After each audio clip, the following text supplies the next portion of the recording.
Tran is victorious! Congratulations, Tran!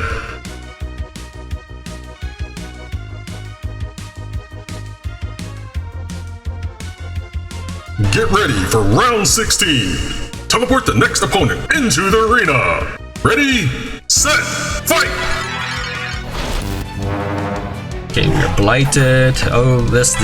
Alright, this is it. This is as far as we can get. I do consider it a win. I would have considered it a win when I got to 10, then I was thinking, okay, my next goal is 15. I feel like 20 is an impossibility for me right now.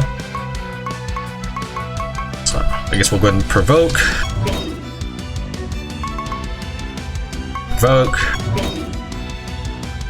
We gotta try to kill something. What is the squishiest though? First we'll look at the traits and see which one is the most dangerous.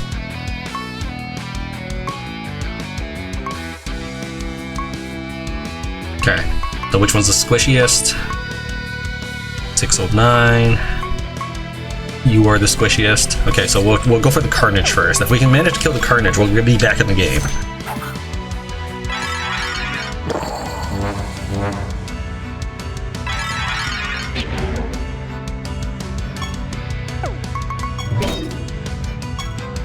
Alright, now that the pit guard is provoking, I'll take some of the other guys off provoke duty. So I don't want to lose the phase champion or the Valkyrie shield maiden. Those are the kind of squishier people. Phoenix is very important, but it has so much hit points that I haven't been too worried about it dying. Alright, we are back in the game. We now have a chance to win round 16. Alright, let's see here. Next up, we're gonna go for this dude that does bleeding.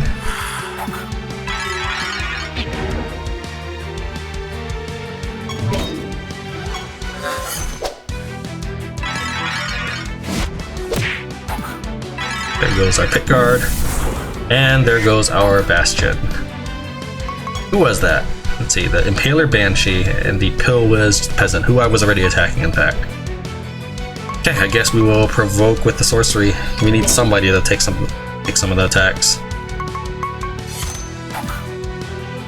Yeah, even though I'm strong against that Banshee, I only did 93 damage.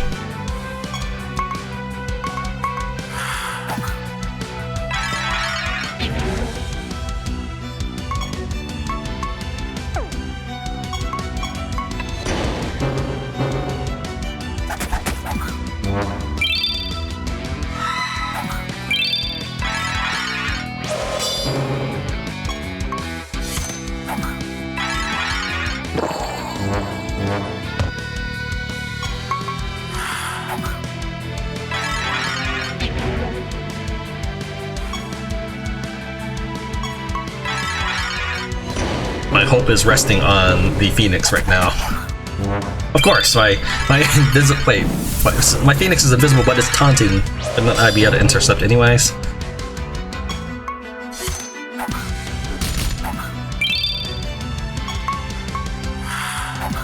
My goal is to get my Bastion back alive before battle fatigue starts tearing me to pieces. Right now I'm surviving.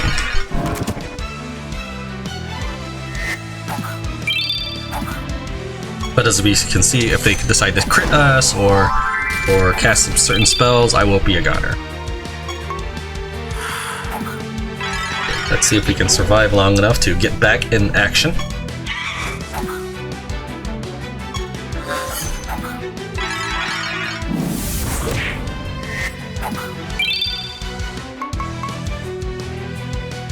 I do want to provoke.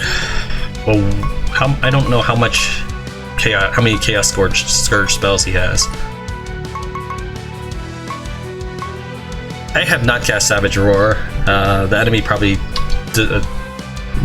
mana drained me or something.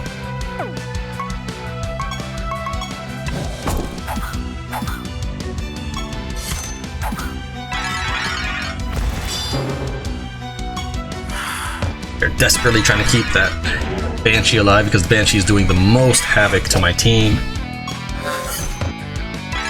He's casting Scourge Chaos. I should have just provoked anyways to get the bonus, the stat bonus.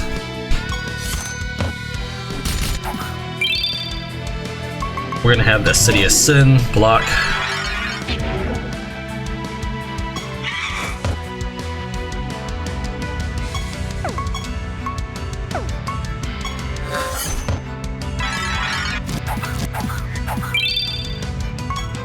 Anything good for me?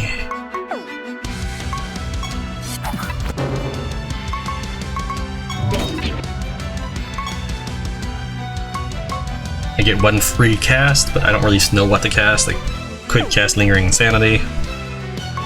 If the enemy had Shell, I'd consider it. But I'm better off just continuously swinging.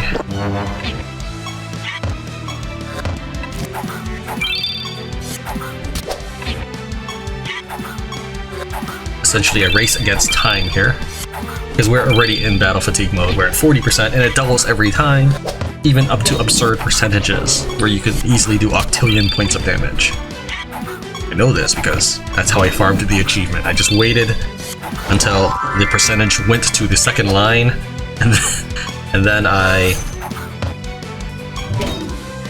go and provoke just to give these guys time to get set up.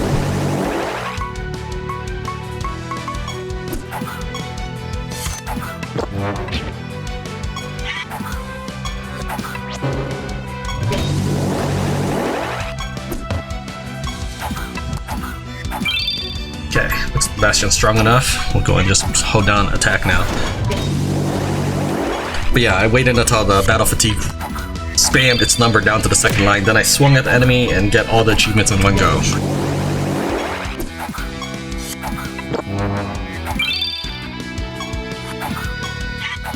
I guess we are moving on to round 17.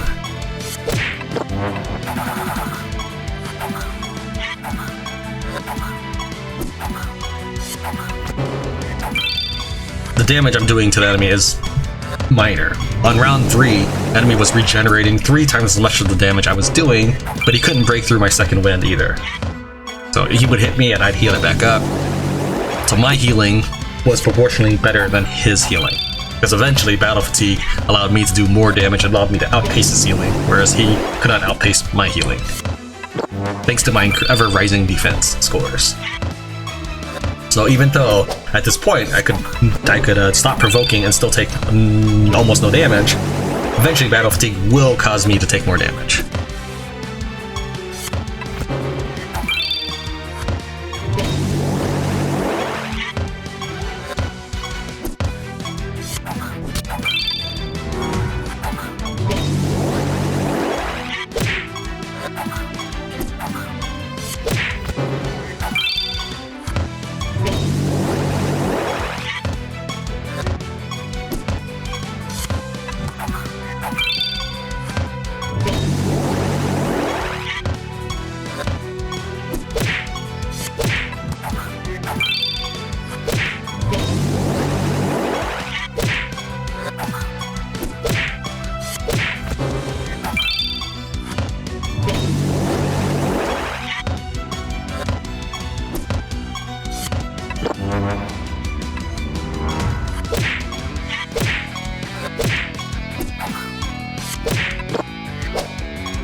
If I could just kill this thing, I will get my guys all back on their feet.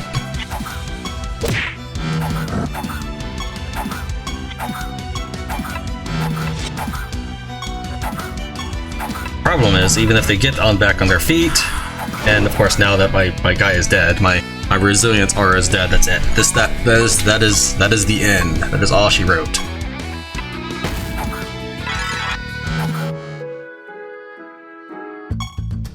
So you didn't make it to the end of the infinite arena. Come on, change that message. Don't worry, there's always next time. So I get 15,200 points of fame for, was that round 16 I beat, and then I died in round 17? Your fame rank has increased by a great deal. Alright, well that was actually kind of interesting as a infinite arena. I definitely was not expecting it to take that long. We've completed training attack and forage missions. So I get 3 attack scrolls, and let's see what we get for forage mission, which is supposed to be about artifacts. So I get a bunch of these gemstones. Okay, cool, I get trait sockets. That's actually really good, because I think you need to do assassination missions for those. It's just you don't get to pick. Okay, I really like that I get trait sockets for this. So, okay, well, nothing super fancy here. I was hoping for like at least one fancy thing, but that's fine.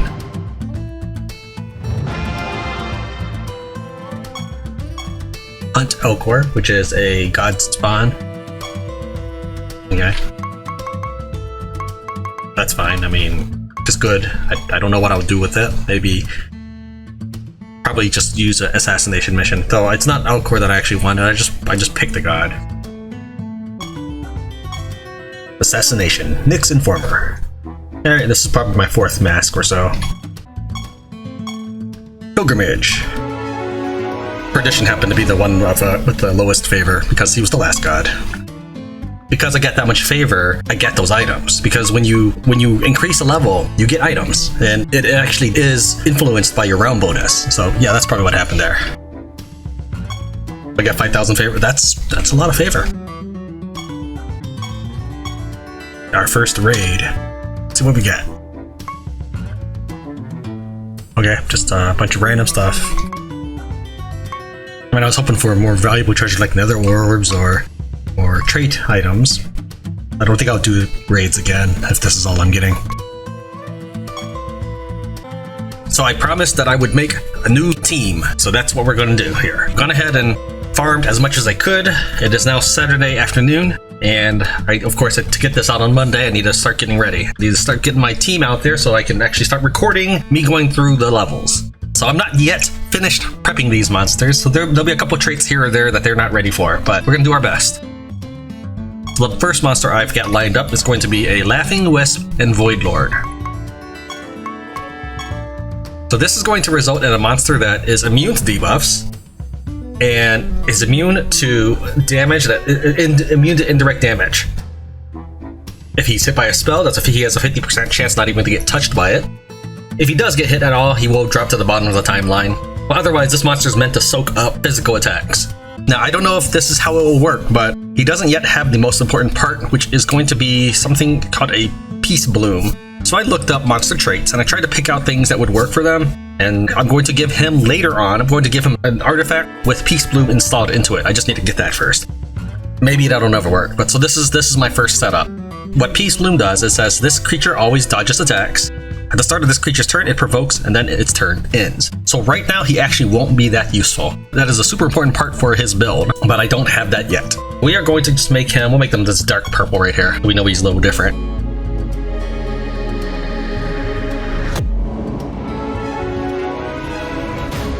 Alright, so he's our first fusion, and it's not that impressive of a fusion. The second one is actually a lot more impressive. We are going to combine our Luxurious Inn with a Faded Grimoire.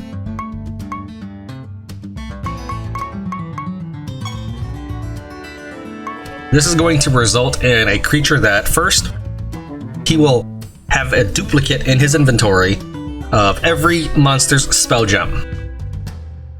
And then, if any of those monsters manually pick a spell to cast for their turn, I cast it instead. This will not help with automatic casts or reactionary casts, or ethereal gems that I can't duplicate. But this will help for a great deal of it. This monster, he's definitely going to be the one on the left, personality-wise, so that he can have enhanced intelligence. Later on, I plan on giving him the Nyx Informer perk as his weapon. So this will result in him basically being my spell neutralizer. My next monster is going to be for indirect damage. That'd be like realm damage or enemy's version of the woe or anything like that. So we're going to go with the Phase Knight as our base. We're going to combine him with the Nature Shapeshifter, just to protect me from me smacking myself to death through confusion or whatever. So the Phase Knight, I receive a lot less damage from indirect sources, and if I should end up hitting myself for whatever reason, through attack or magic, instead of killing myself, I will heal myself. Pick this nice frosted looking guy, or maybe this green one. I kind of like the different look of the green one, because it looks different enough from the original. I haven't decided what kind of third trait he'll use, but I have planned out what relics all of these guys will use. Next up we have our God Spawn. I've been reluctant to spawn him because I worry about what personality he'll start with. So he got a... wow. Okay. He got a health up and speed down. So we're going to combine him with the Immortal King. If I can find him. Here we are. And this is going to result in a monster that, hopefully, every time he takes his turn, I just resurrect. I don't have to kill anybody, I don't have to hit, I don't have to land an attack, I don't have to cast a spell. I just do something, skip turn, and I should just get to revive one monster. Not a whole team, like Resurrection Aura might. Additionally, this will help protect my team because I cannot take more than 20% of my damage unless the enemy just does more than I have hit points, in which case it'll just kill me outright. We'll go with this bright red one. It's a very contrasting, so... Alright, so all of these monsters are defensive oriented. I have room for 2 more and they will be my attack monsters. I don't know if this will work the way I think it will, but I'm going to try. A Spitting Basilisk to be combined with a Troll King. Now I've got 2 of each, and these are monsters that you have to buy from the gods.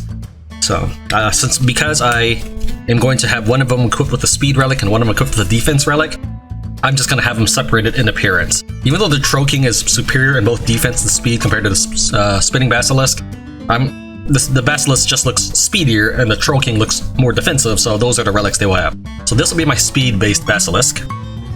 And I will not use my defense-based Troll, but instead just this random other Troll I have.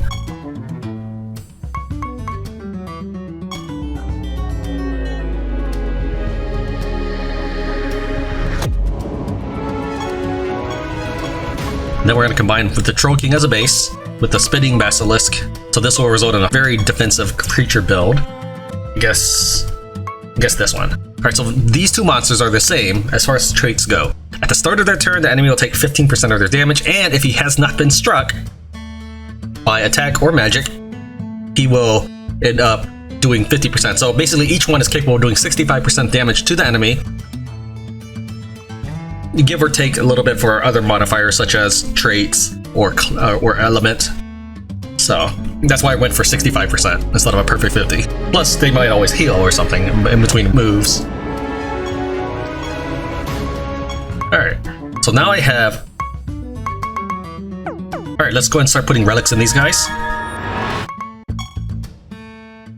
Okay, so for our first creature, the Wisp, it is going to use the Kanti and Jihi.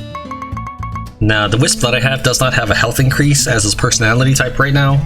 He does, however, have a speed increase that'll hopefully allow me to provoke faster.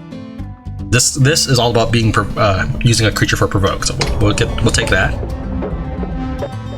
The second monster is my spell monster. He is going to have Whisper of Intelligence. This will ramp up his intelligence even further and allow me to hit enemies with my own spells in addition to their own magic. For the indirect monster, we're gonna have Flesh Ripper. This is my Phase Knight. This is the closest. I don't know if this is a really good idea, but he's the closest thing I have to a straightforward attacker right now because he does have an open trait slot, so I might just pick something for damage. In the meantime, until I figure out what I'm doing with that, we're going to give him the ability to cause bleeding status. For our team medic, he's going to have Arbiter, which will give him more health and the ability to revive if he dies. So just one time. He only gets to revive one time. For our Spitting Basilisk, we're going to get Temptation, which will improve my speed. I just picked it because of the attribute. I was trying to figure out what to do with him. And I don't think I'm going to have enough. No, I'm going to need about 3,000 more Piety. But that will then get Star Wrath. So that'll be my 7th relic. But in the meantime, I'll give him Materium or something. I can always just give him this. So I actually have a great deal of Piety. So let's go ahead and start. Achievement earned, earning Arbiter. Temptation, Flesh Ripper, Whisper. Okay, and Hanti and Jihi. Even though I think that was my first one. Alright, let's go ahead and start attuning these. So I wanted Arbiter on our Team Medic. We'll go and put Materium on the last guy since I didn't have anything. Kanti and Jihi on my Wisp, I believe it was. Flesh Ripper on my Phase Warrior. Temptation on my Speed guy. And Whisper on my Magic User. Achievement Lock, Ultimate Arsenal.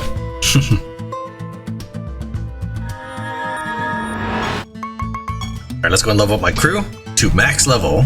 That's the level that my highest guy is at, so we're gonna put them all to 635, costing me nearly 10k for each guy.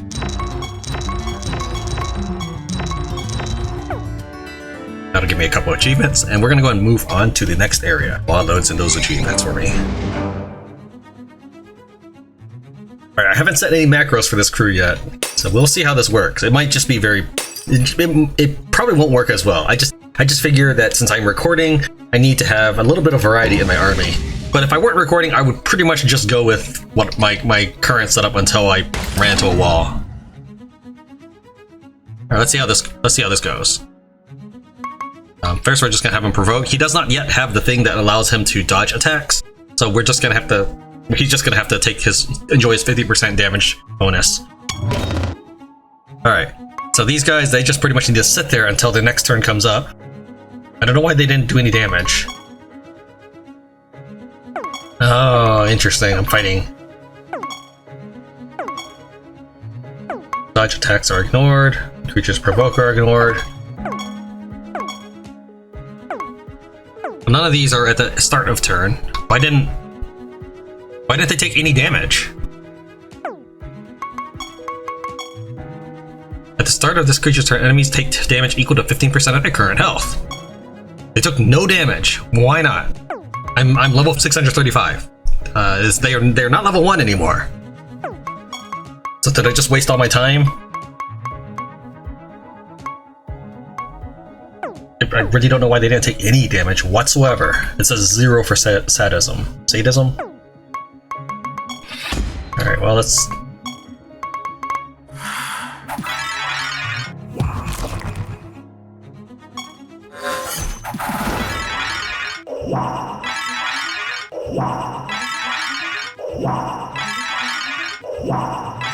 Oh, this is gonna be obnoxious. Alright, so let's take a look at actually what happened there. So, my guys were attacking, and then sadism took effect afterwards. Hold on, is sadism? Which one's sadism? Okay, sadism is at the start of this creature's turn. Okay, that's 15% of their current health, and a heated ichor is what's going to be a big damager. So I don't know why the first one didn't do anything. Maybe they had shelled. I don't know. So the second time their turn came up, it did. I don't know why it killed them, however, because it's only supposed to do 15% of their health. I think it's supposed to do 15% of my health. No, that's way more than 50% of my health. I mean, I'm glad it worked. I don't know why they took so much damage from sadism. It's supposed to be 15% of their health. But take a look at the Iceman Yeti. They do not have 15,000 health, let alone greater than that. That 15,000 is 3 times their health, basically.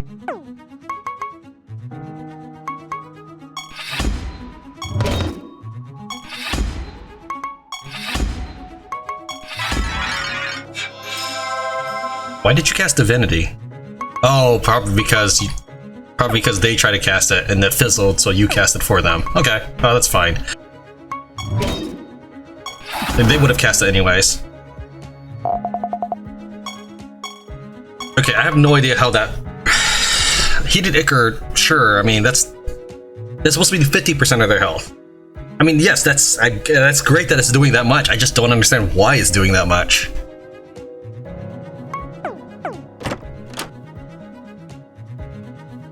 So I might be able to get away with just having one Basilisk Troll on my team.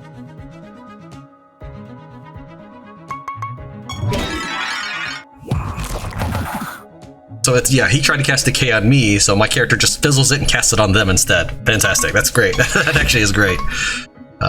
So there's really nothing I want to do except just block. Unfortunately, because I'm packed with Sacrifice to the Light, I think the enemy has stolen my gems. Let's see here. Yeah, copy my spell gems. But thankfully, they can only cast it once. It's still annoying.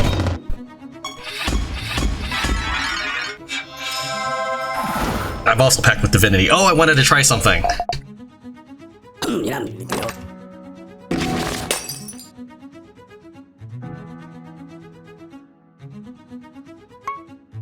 decay. You have madness and decay. Okay, there are two things I want to try. So right now, this character, he has repelling, which means that I'll have 50% chance not to get hit, not to get damaged by spells. Additionally, he ignores any indirect damage. So the question is madness indirect damage?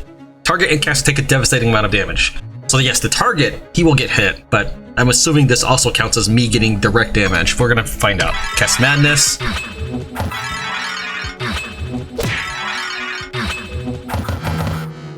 Not quite sure why you got to cast so many times, but okay. That's maybe, oh, it's probably my sorcerer or invoker ability. Let's see, Laughing Wisp took 0 damage. Okay. That actually looks pretty cool, but that being said, it did almost no damage whatsoever, even though I'm 3 times their level. But that being said, of course, I do have 67% less intelligence. Let's see, what else do we have? Okay, I'm gonna try casting Divinity just to get them healed. I'm curious. I'm gonna cast Divinity just to get them healed. It's also gonna shuffle the timeline a little bit. So the Spitting Basilisk will move before the Troll King. In fact, so we'll have the Troll King do this last. You have a copy of every spell, which is really cool. It'll take forever to cast anything, though. So we're gonna we'll just start with Condemn Light.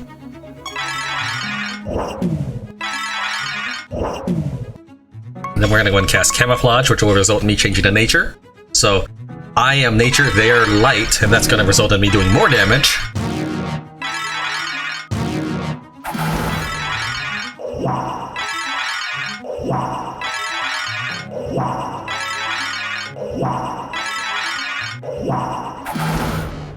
I did not get to find out. I want to find out if Divinity and False Beliefs will instantly kill the enemy. That's what I want to find out. Well, I did learn that Madness does not seem to hurt me, but maybe my damage is too small to hurt me.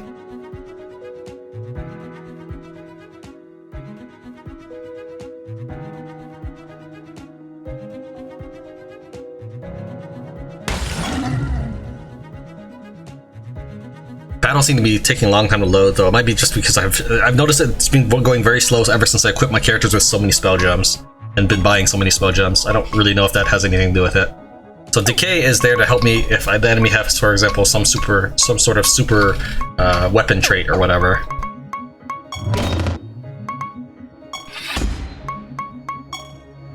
Let's go ahead and cast Divinity now, and then we'll try casting False Beliefs.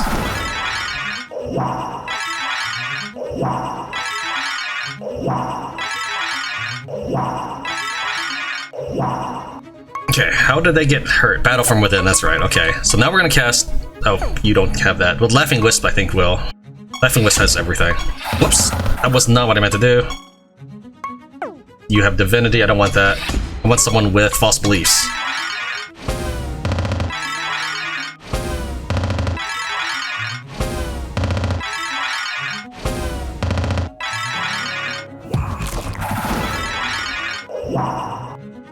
Okay, well, let's see. I don't know why it did no damage. I mean, it says resurrected with that much health, so I guess it does not count as healing.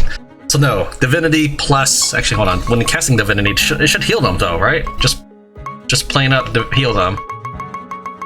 That's False Belief. That's False Beliefs. Cast Sacrifice of Light. Okay, so I cast Divinity. It doesn't say that it gave them any health. And when they were resurrected, that is a different text than healed for that much. So, alright. The reason why I thought it might work is when you look at Divinity, it says here, all creatures are resurrected, recover 100% health. Meaning, like, even if I can't get more than 6,514 health for this guy, he should get 6,514 health healed to him, but stopped at the max. And then I should be able to cast False Belief, killing him right away. But that did not work.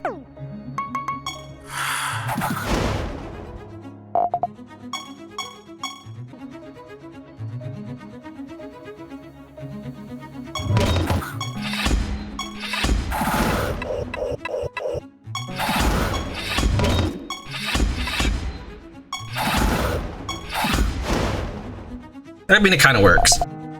So basically, what's better than me killing the enemy? Me making the enemy kill themselves. Because let's say the enemy were...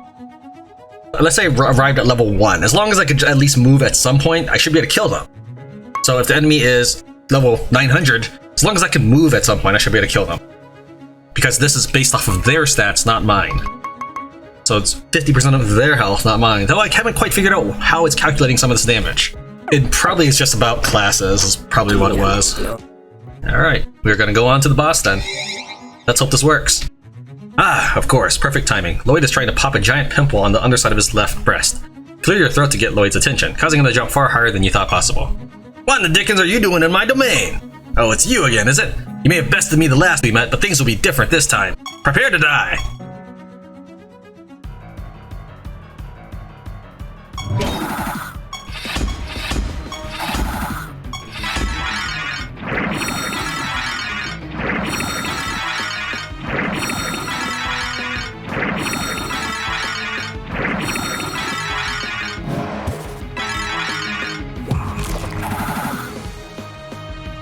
Alright, let's just go ahead and wormhole one of these guys in.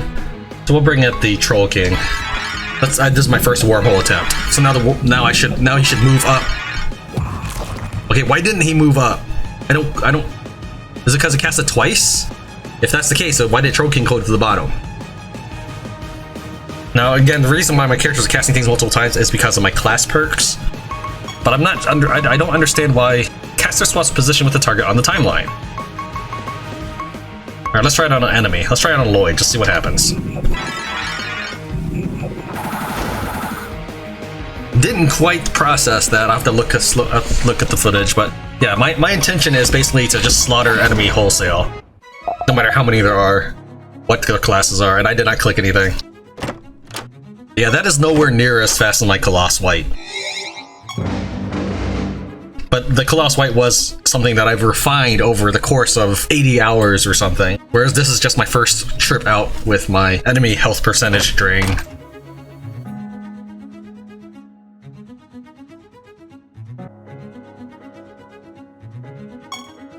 Teleport back to the sanctuary.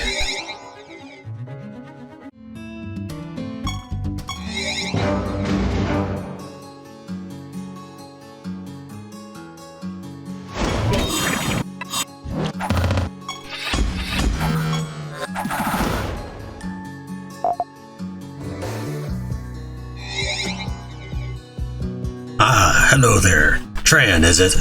I was once the stable master for your kingdom many generations ago.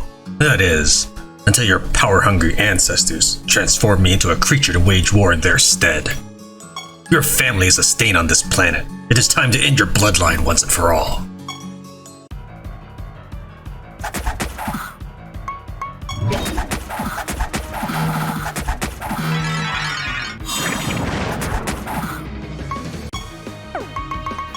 Take a look. He has the Slice and Dice trait, which is at the start and end of each enemy's turn, this creature attacks. This creature deals 25% more damage each time it attacked in the current battle. Oh, well, I'm glad he's confused then.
was more of an entertaining battle, I think, but I miss my brain dead army.